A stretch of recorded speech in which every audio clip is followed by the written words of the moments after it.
I'm going to write a typical lineup here on the sideboard. And I'm going to kind of show you, this is really a great, actually want to keep that, so I'm going to put that here. So 2 outs rally. 2 outs rally.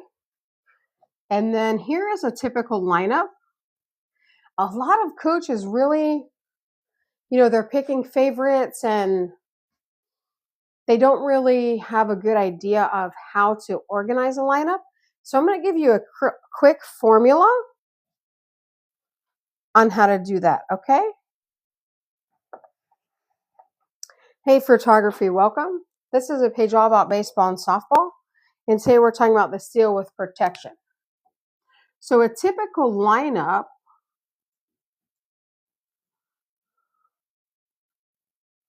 I'm wondering if you can see that.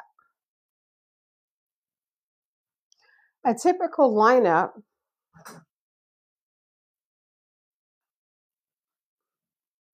would be, you have 9 players that hit, okay? So we're going to go speed. Your players are either going to have speed or power. Some have both, which is really great. You want 9 of those. So we're going to go power here. 4 is usually power. A lot of times the player that has both speed and power is going to be your number 3 hitter.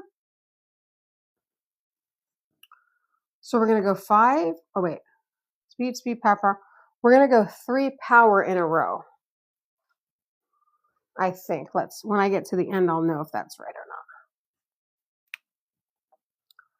not. So power. 6 is going to be speed again. 7, 8, 9.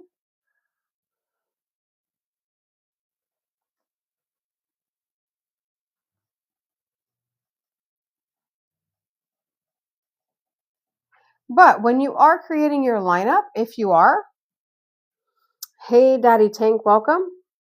This page is all about baseball and softball, and right now we're talking about the steal with protection. And at the time, I'm talking about how to organize a lineup. So you want to look at it, your player is going to be one of 2 things, either speed or power, okay? So with that being said, let's talk about which of your players is going to be your green light group out of these, okay? Green light group. Which out of these? So you have 1, let's put a G, let's put a green G by that. Where's my pretty green? This green is kind of spooky, like Halloween, if you celebrate that. Okay, so we have a green light player, a green light player, green light, green light. I'm short 1 speed player somewhere. I think 7 can be either speed or power, actually. And I'll explain exactly why in a moment. This could be power or speed.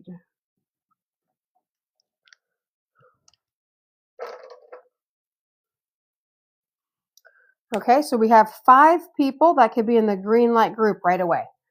You're going to tell that this is like a team within a team. So even if you have employees or you have a family or whatever, you can create a little team within a team. And oftentimes you see that where the males in the family and the females in the family, they often go and do stuff together. It's kind of like that concept.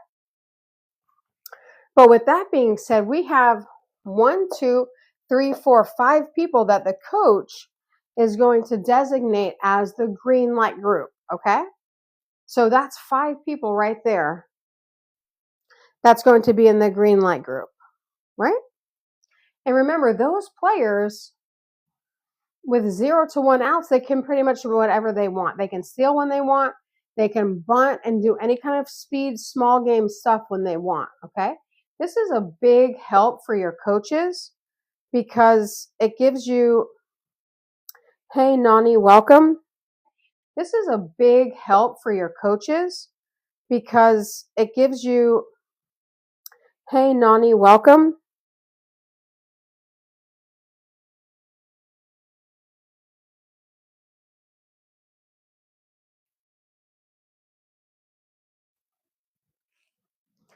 it gives you a chance to,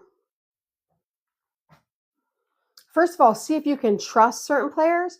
Not only that, but the other players that aren't in the green light group, they want to be in the green light group because it's a special thing. So they're going to work at improving their speed and getting better. All right. So this is a very big thing. And I definitely suggest you guys do that. A team within a team. You can do it across disciplines, guys. All right. I'll leave that lineup on the board for you because that is a really good formula. Because here she'll get on. This number 2 bunts her over, or him. 3, power hits them in.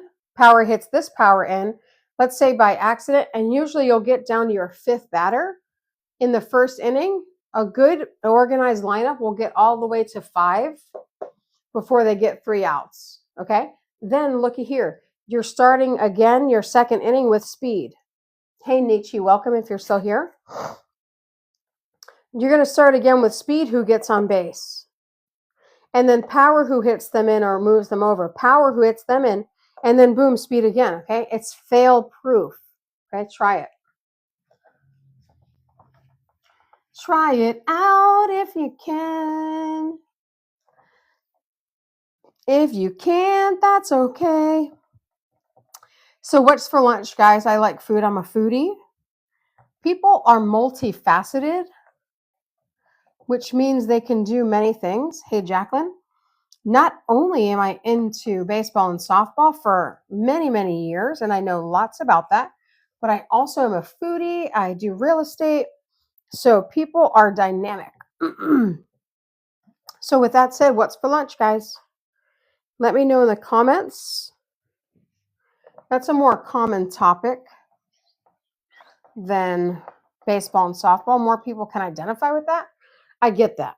And I could easily, do a different, hey, Jem, fairies, welcome. I could easily start a page all about foodie stuff because I love food. I'm into it. And I'm pretty good at food. All right. Sorry, if you are interacting with me, I'm actually work on this phone because when you write on TikTok, like if you're writing anything, if you use your front-facing camera, it's actually backwards, the writing. So I have to use a back-facing camera. It's pretty annoying, but I've also written TikTok about that and asked them how to fix that. So they're sending me some kind of creator key, which I'm patiently waiting for. All right. So here we're nearing the end of this live, but I did want to talk about organizing players, okay? So when you organize your players,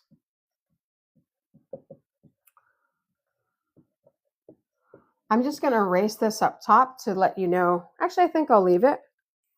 Now remember, this technique can be used across disciplines, as if you're a head of a household or you have employees, you might be a manager or something like that. You're going to have to organize people in many situations. So having a quick way to do that is going to be key for your success, okay? So in terms of baseball and softball, there are a few ways to organize players. One, when you're picking up balls, you'll need to organize players. This happens a lot at practice, okay? So I'll put here in, I think I like this purple color, at practice. Really, it does, because there is time before games and stuff where you want to have no matter what, if your players are picking up balls, you got 30 seconds to do it, okay? Just like if you're a manager somewhere, if your employees are doing XYZ, they know they have this amount of time to do it. So having a framework, okay, for your organization. And I've learned this from many coaches that I've worked with. Hey, Candace, welcome if you're still here. This is a page all about baseball and softball. And here we're at the end of the parking lot. We're talking about organized players. So give them 30 seconds to pick up balls, okay? I advise you to even When you get to 10 seconds left, start counting. 10, 9, 8. Okay, they start scurrying around and it's quite fun for them. All right? So when 10 seconds left, give them a countdown.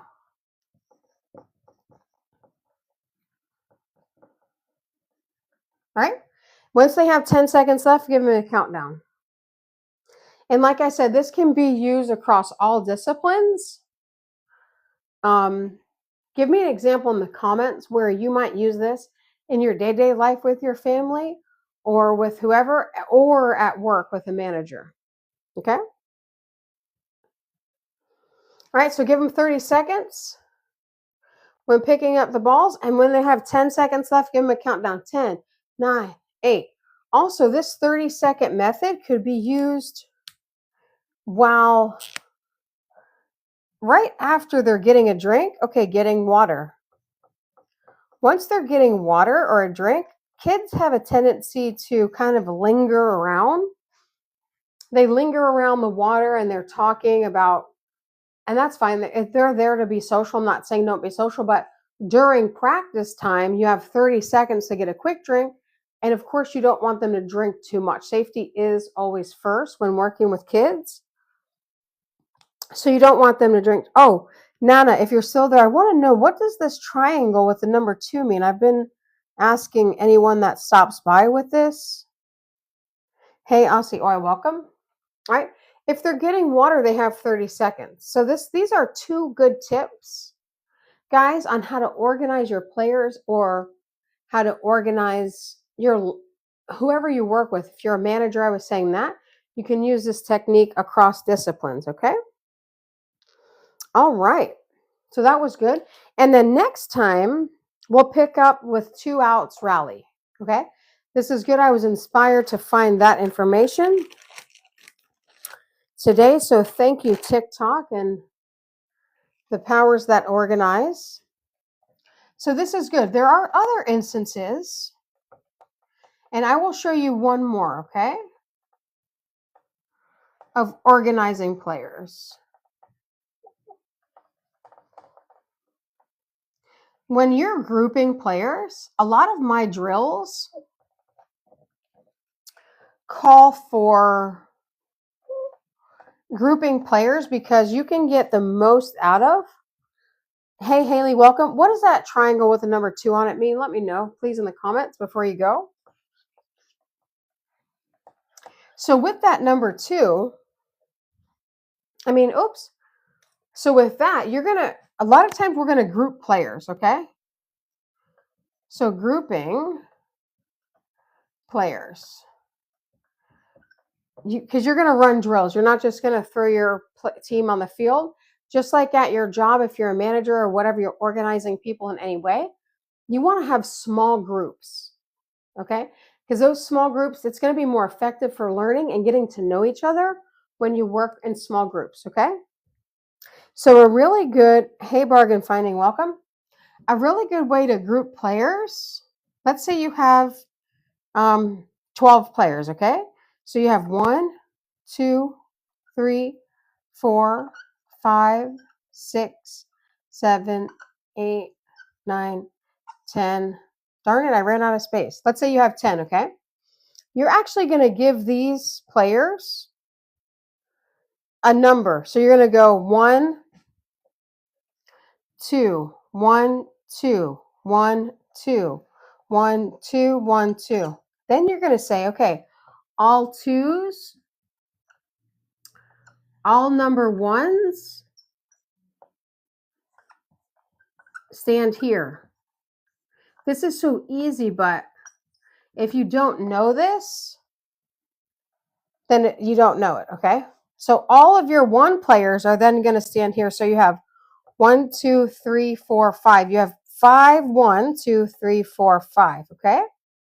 You have 5 1s here. All number 2 players,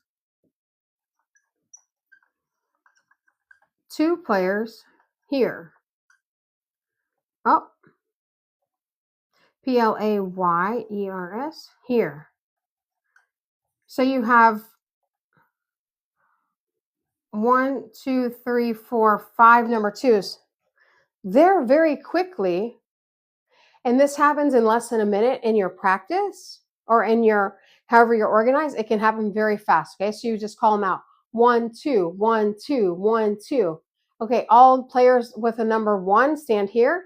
You're going to see some players want to be with their friends, and that's fine. Just, tell them, okay, I know you know that I called you a number 1, so why are you standing in number 2s? Okay, that's one way to deal with it. Address it head on, or you can ignore it,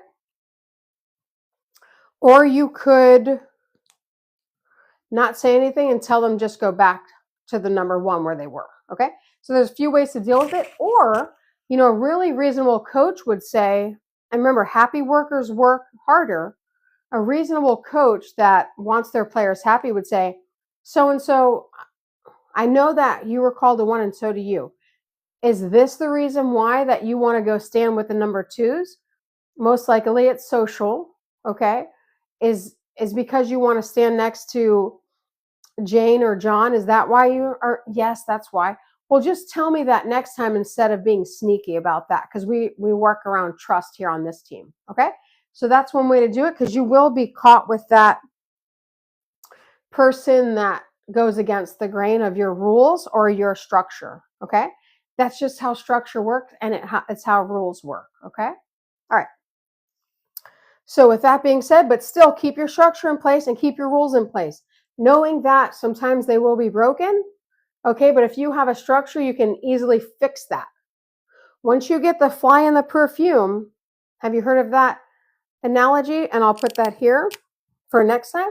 If you have one fly in the perfume bottle, the whole bottle is rotten, okay?